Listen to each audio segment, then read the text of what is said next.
New York में एक नए मेयर कैंडिडेट हमें जो दिख रहे हैं, उनका नाम है जोरान ममदानी। ये जोरान ममदानी इंडियन ओरिजिन की एक या बोलिए कि इंडियन, हाँ, इंडिया में पैदा हुई एक फिल्म डायरेक्टर है, मीरा नायर उनके बेटे हैं। मीरा नायर ने बहुत सारी फिल्में बनाई हैं, जिसमें कामसूत्र भी है और बहुत सारी मूवीज हैं। ये मीरा नायर के एक बेटे और इनके फादर जो हैं, वो गुजराती ओरिजिन के हैं। इन्होंने प्राइम मिनिस्टर मोदी के बारे में बड़ी सारे बातें बोली हैं। ये डेमोक्रेट पार्टी नॉमिनी बन गए। नॉमिनी बन गए इसका मतलब वहां पे ऐसा होता है कि आपको पहले प्राइमरीज लड़के आते हैं, पार्टी के अंदर के लोग वोटिंग करते हैं कि ये हमारा कैंडिडेट होगा, फिर वो पूरे न्यूयॉर्क शहर के सामने वोटिंग के लिए जाता है। इस आदमी ने या बोलिए कि ममदानी अपने आप को इंडियन ओरिजिन का बता रहे हैं। इनकी वाइफ जो है सीरियन है, नो डाउट। मदर जो है हिंदू है, फादर जो है वो मुस्लिम है, वो गुजराती है। इनकी जो सारी कहानी रही है अब तक की, एक क्रूजिंग, जिसे बोलते सॉफ्ट क्रूज रहा है। प्रेसिडेंशियल एम्बिशंस रखे ना रखें, क्योंकि ये युगांडा में पैदा हुए हैं और इनकी नेशनैलिटी इन्होंने बाद में ली है, लेकिन इनकी जो स्टेटमेंट्स हैं बड़े अजीब है। प्राइम मिनिस्टर के बारे में बोला कि उन्होंने कई मुसलमानों को मार दिया, और लोग हैरान होते हैं कि जब मैं गुजराती मुसलमान बताता हूं अपने आप को। नेतन्याहू के लिए बोला कि नेतन्याहू एक क्रिमिनल है, उसे मैं अरेस्ट कर लूंगा वहां पे लैंड करते ही, न्यूयॉर्क में लैंड करते ही।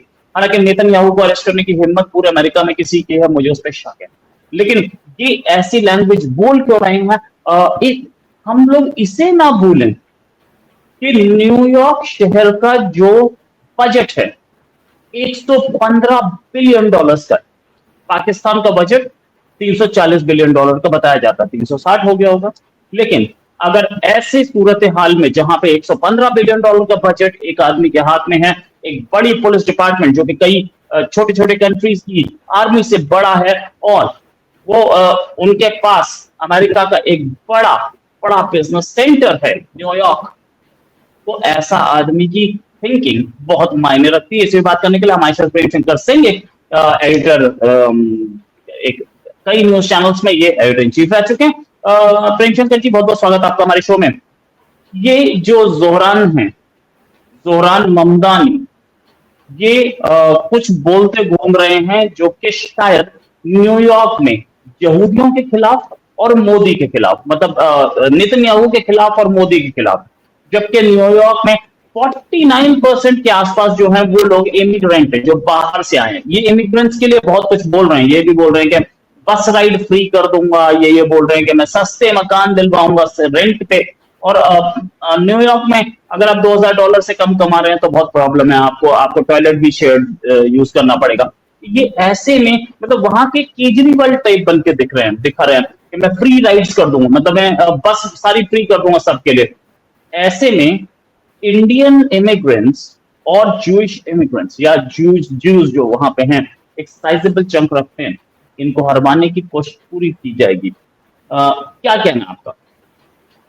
देखिए रोहित, ये जो जोहरान ममदानी है, वो तो आपने जो कही वो बात बिल्कुल सही है। अमेरिका के लिहाज से इसके जो बयान आ रहे हैं, और वहाँ पर ये फ्री विज की बात करता है और केजरीवाल बनने की जो कोशिश है इसकी, उस बात का जिक्र आपने किया।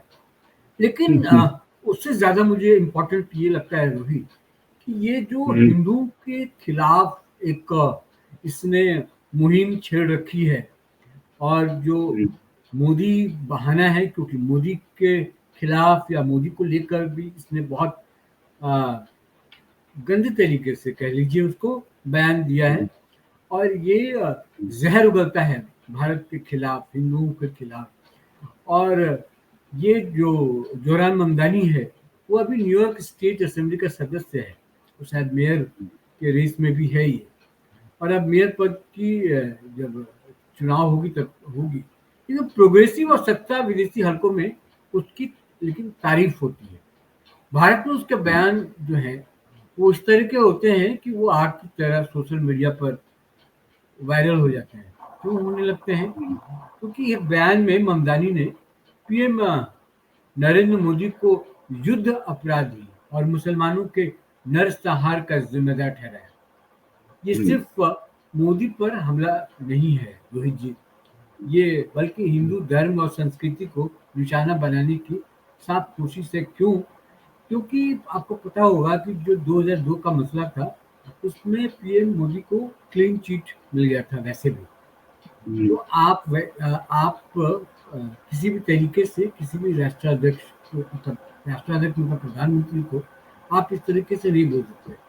और उसी में है एक अखबार है, वाशिंगटन पोस्ट, जो इस तरह की चीज़ों को बड़ा ही मतलब नॉर्मलाइज कर देता है, इस तरह के बयानों को, और उसको वो कहता है कि ये तो बस मोदी की आलोचना है।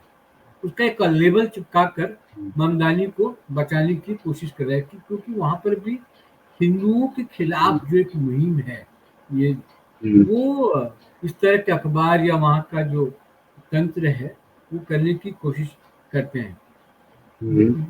पिछले महीने की बात है, एक फोरम में ममदानी ने मोदी की तुलना इजराइल के पीएम बेंजामिन नेतन्याहू से भी कर दी थी और दोनों को युद्ध अपराधी कहा था। और 2002 के गुजरात दंगों का जिक्र करते हुए उस वक्त के सीएम रहे जो हमारे मोदी जी, जो अभी के पीएम है, वो मुसलमानों की मौतों का जिम्मेदार ठहराया। और उसने आंकड़ा भी दिया कि 2011 के सेंसेक्स में मुसलमान कितने थे, अब कितने हैं। तो ये बयान सिर्फ सियासी नहीं है, बल्कि हिंदुओं के खिलाफ जो गहरी जो नफरत है, वो नफरत को दिखाता है। ममदानी की ये नफरत सिर्फ मोदी तक सीमित नहीं है, वो हिंदुओं और हिंदू धर्म को हमेशा निशाने पर रखने की कोशिश करता है। एक और चीज मैं आपको बता दूं, और जो दर्शक देख रहे हैं आपके, उनके वो भी है कि राम मंदिर पर भी इसने जहर उगला था एक बार, और वो भी क्योंकि कोर्ट के जरिए हुआ था। उस पर जोरान ममदानी ने अयोध्या में जब राम मंदिर का उद्घाटन हो रहा था, तो उसने मस्जिद के विध्वंस का उत्सव कह के कहा था कि ये जो मस्जिद का विध्वंस होता है, ये जो इसका उद्घाटन हो रहा है वो उसका उत्सव है, और उत्पीड़न का हथियार कहा था। तो न्यूयॉर्क में दिया उसका ये जो बयान था, भारत के सुप्रीम कोर्ट के उस फैसले को पूरी तरह नजरअंदाज करते हैं, मतलब कि खारिज करता है उसको। आप समझते नहीं है कि सुप्रीम कोर्ट का अगर कोई वर्डिक्ट हो या कुछ, उसका क्या मायने मतलब है। या ये दशकों कानूनी और लोकतांत्रिक प्रक्रिया जो हुई, उसके बाद ये फैसला आया था, 500 साल की बात होती है। तो राम मंदिर हिंदुओं के लिए एक आस्था का प्रतीक है, न कोई सियासी हथियार। ममदानी का यह बयान दुनिया भर में लाखों हिंदुओं का अपमान जैसा है। तो ये अभी भी जो इसने बयान दिया है, क्योंकि उसमें एक और चीज था जो मुझे, जब ये जो ट्रम्प हैं, ट्रम्प ने भी कई बार इसके खिलाफ बोला है कि ये ट्रम्प की रीति तो मतलब दोनों अलग अलग, ट्रम्प रिपब्लिकन है, ये डेमोक्रेट है। लेकिन एक ऐसी स्टेट है जहां पे डेमोक्रेट्स जनरली अपने मेयर बनाते हैं, 2-3 छोड़ के नॉर्मली डेमोक्रेट्स के ही मेयर बनते हैं। और जो करंट मेयर थे वो भी डेमोक्रेट थे, और वो इस समय इंडिपेंडेंट कैंडिडेट हैं। वो अश्वेत हैं। साथ में ये भी कि इन्होंने फ्रीबीज यानी कि केजरीवाल वाला एजेंडा पकड़ा, फ्री बस राइड्स, सिटी रन ग्रोसरीज, मतलब शहर चलाएगा आपकी कुछ दुकानें जिसमें आपको सस्ता राशन मिलेगा। साथ में टैक्स पेयर जो है, जो लोग टैक्स दे रहे हैं, उनके पैसों से आपको सब्सिडी दी जाएगी हाउसिंग में। ये एक बड़ा झटका होगा जो न्यूयॉर्क तो चला रहे हैं लोग, जो कि न्यूयॉर्क में बिजनेसमैन हैं, खासतौर से यहूदी लॉबी जो है एक अमीर लॉबी है, और कम लॉबी नहीं है। 13 लाख के आसपास यहूदी हैं, तकरीबन 80 लाख जो वोटर्स हैं न्यूयॉर्क में, उसमें से 13 लाख के आसपास यहूदी हैं। बड़ी चीज है। और इंडियंस जो है वो और चंक मिलाते हैं तो बड़ा बन जाता है। ये जिस तरीके से ये मैनिपुलेट कर रहे हैं, क्या इंडियन और अमेरिकन लॉबी मिलकर इन्हें पटकनी दे सकते हैं? क्या इंडियन अमेरिकन क्या करना? क्या इंडियन और ज्यूइश लॉबी मिलकर के इन्हें पटकनी दे सकते हैं? क्योंकि दोनों के दोनों मिलकर के बताइए। देखिए वहां पर जो यहूदियों की बात आप कह रहे हैं, बार बार उनकी संख्या की बात कर रहे हैं, जो अमेरिका की इकोनॉमी है उसमें भी यहूदियों का बहुत बड़ा एक पार्ट है, और उनकी जो दखलंदाजी है वो बहुत ज़्यादा है। वहाँ के तमाम जो बड़े बिजनेसमैन हैं, या जो वर्ल्ड में भी जो टॉप के 4-5 जो बिजनेसमैन हैं, वो इज़राइल से ही आते हैं, वो यहूदी ही हैं। तो कुल मिलाकर अब क्योंकि ट्रम्प भी व्यापारी रहे हैं, और ये वही बात होने वाली है जो दिल्ली में केजरीवाल की सरकार थी और मोदी की सरकार केंद्र में थी। ट्रम्प इसको पसंद नहीं करते हैं, और जब ट्रम्प इसको पसंद नहीं करते हैं तो इसकी जो नीतियां हैं उसको भी पसंद नहीं करते हूँ। लेकिन फ्री वीज देने का जो मसला है कि आप फ्री वीज देकर चुनाव तो आप जीत जाएंगे, उस वादे से तो चुनाव जीत जाएंगे, लेकिन वहाँ पर जो इकोनॉमी पर इसका असर पड़ेगा और जो लोड पड़ेगा, क्योंकि ट्रम्प लगातार ये कोशिश कर रहे हैं कि अमेरिका की जो आर्थिक स्थिति है वो बेहतर हो, और इस बीच उनकी जो लड़ाई भी हुई अपने मित्र, वो क्या नाम है उनका, वो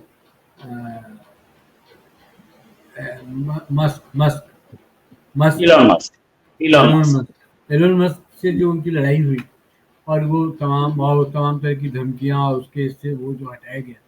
तो कुल मिलाकर क्योंकि इंडियन भी वहाँ पे है, एनआरआई भी बहुत है वहाँ पर, और इसके ये जो बयान दिया था इसने एंटी इंडिया और एंटी मोदी, जो बयान इसके दिए थे उसका भी विरोध किया था जो वहाँ पर इंडियंस जो हैं अमेरिका में, क्योंकि वहाँ पे व्यापारी वर्ग बहुत ज़्यादा है।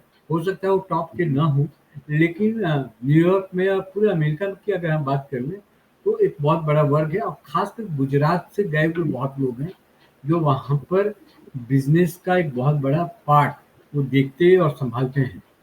तो अगर ये लॉबी काम कर जाएगी और ये लॉबी इसके खिलाफ अगर लग जाएगी, और उनको लगता है कि उनके बिजनेस इंटरेस्ट को किसी भी तरीके से ये नुकसान पहुंचाने वाला है, तो वैसे हालात में मुझे लगता है कि मिलकर दोनों कर सकते हैं।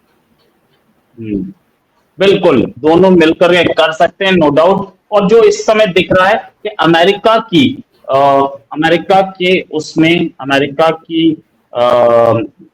पॉलिटिकल हॉराइजन में हमें एक केजरीवाल उठता दिख रहा है। हो सकता है कि ये केजरीवाल की तरह एक अलग पार्टी बना के और बहुत कुछ नया करे। अभी के लिए हम बात करेंगे आपसे एक और खबर पे अगली बार। अभी के लिए नमस्कार, धन्यवाद, जय हिंद।